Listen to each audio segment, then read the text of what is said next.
Hello everyone, welcome to Roam Tech. Today we will be discussing how to install Fabric mods to Minecraft 1.21.5 on your Mac. Before we get started, you will need to have Java installed on your Mac. So if you don't have it already, I'll leave a link to a guide in the description below. First, we need to download the correct Minecraft version so we can install Fabric mods later. Open your Minecraft launcher, and in the version drop-down menu, select 1.21.5 and click Play. Now that the Minecraft files have downloaded, press Quit Game. Now we can begin to download the Fabric installer. Open your web browser and go to fabricmc.net. I'll leave this link in the description as well. Click the blue Download button and then click Download installé. Go ahead and save the installer to your Mac. For this example, I'm going to choose my desktop. We also need to download the Fabric API so our mods can work correctly.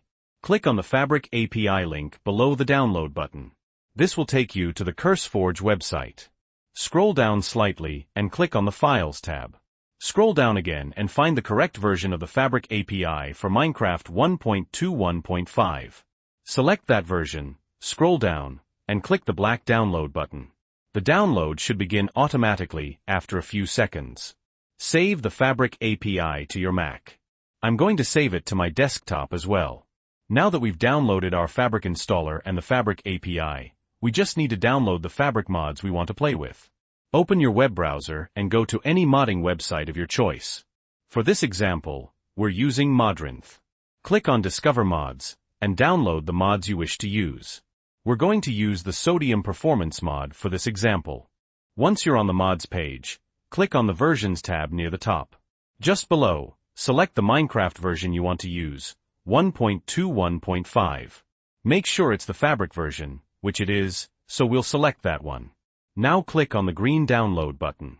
Download the mod to your Mac. Again, I'm saving it to my desktop. Now that we've downloaded everything, we just need to install Fabric. Open the Fabric installer.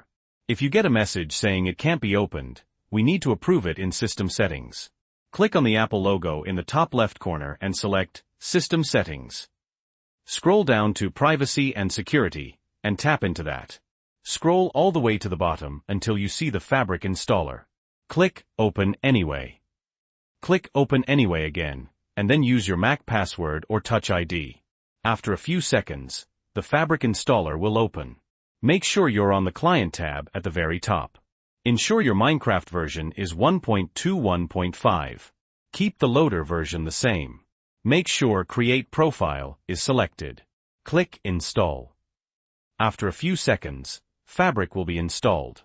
Click OK, and exit out of the installer. You can delete it from your Mac if you'd like.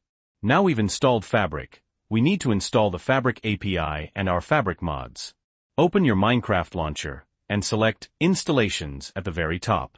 You should see the new Fabric loader. If you don't see it, you may need to restart your Minecraft launcher.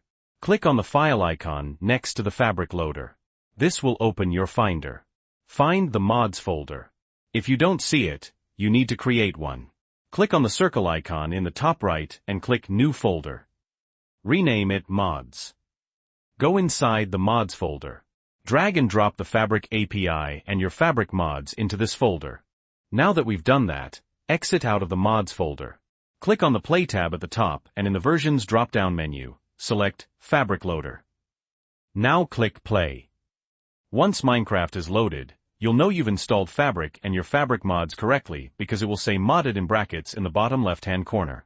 Now because we've installed the Sodium mod, we can access this by going to the options and then selecting video settings, and they should have successfully changed. You can go ahead and change your video settings from here. Once we're ready, click on Done. And now we can start playing Minecraft just as we normally would. And that's it. If you found this video helpful, please leave a like. And if you have any questions or comments, you can leave them below. Don't forget to subscribe for more Roam Tech tutorials.